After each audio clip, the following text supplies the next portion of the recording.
Depois de aprovação em uma comissão especial, a MP da Liberdade Econômica precisa agora avançar na Câmara. Em áudio e vídeo, Matheus Meirelles. 881 da Liberdade Econômica vai para a tramitação na Câmara dos Deputados. O texto, que busca melhorar o ambiente de negócios e desburocratizar o funcionamento de pequenas empresas no Brasil, foi aprovado nesta quinta-feira em comissão especial do Congresso. O relator, o deputado Jerônimo Gergen, do PP, manteve a base da MP enviada pelo governo, como a retirada de licenças e alvarás para atividades de baixo risco e prazo para concessão para outras atividades. O texto prevê também o fim do e-social até janeiro de 2020. A plataforma será substituída por um sistema mais simples, que dispensará uma série de dados, como o número do título de eleitor, identidade e PIS/PASEP.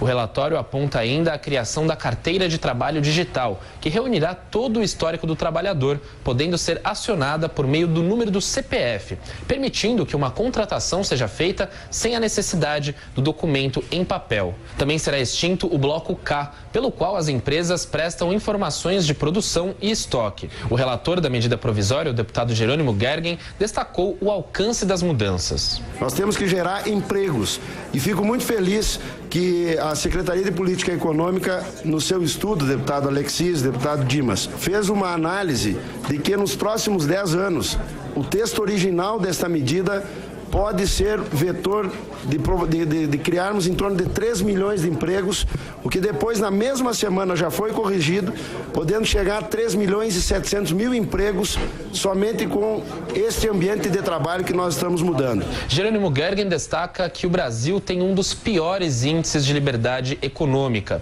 O relator também acrescentou o parágrafo que facilita a abertura e o fechamento de empresas, já que a medida provisória 876 caducaria nesta semana. O texto ainda anistia multas aplicadas por descumprimento da tabela do frete, prevê a criação de um documento único para transporte de carga e autoriza o trabalho aos domingos e feriados, com a necessidade de que o repouso semanal remunerado coincida com o domingo pelo menos uma vez a cada 4 semanas. O barateamento de medicamentos que não necessitam de prescrição e a venda desses produtos em mercados acabaram ficando de fora, mas o governo deve analisar alternativas para promover essas mudanças. Com a aprovação na comissão especial, o relatório da medida provisória da Liberdade Econômica segue para tramitação no plenário da Câmara. A MP 881 precisa ser aprovada por deputados e senadores até setembro, para não caducar. Olha, num ambiente em que nós convivemos com mais de 13 milhões de desempregados, todo o esforço que puder ser feito para retirar o Estado das costas do empresariado, do empreendedor, é um esforço bem-vindo. Acho que os parlamentares, o governo, são muito otimistas em relação a essa medida provisória, no sentido de que ela vai criar milhares e milhões de empregos. Acho que não é para esse otimismo todo, mas a medida provisória é útil, estava prestes a caducar. Foi uma boa providência que a comissão especial tivesse aprovado essa medida, que agora passa a tramitar, vai aos plenários da Câmara e do Senado. Espera-se que seja aprovada, se possível, com um ou outro aperfeiçoamento. Como disse, é essencial que a economia brasileira seja destravada, que o Estado pare de criar empecilhos para que as pessoas invistam, para que as pessoas abram postos de trabalho. Alexandre.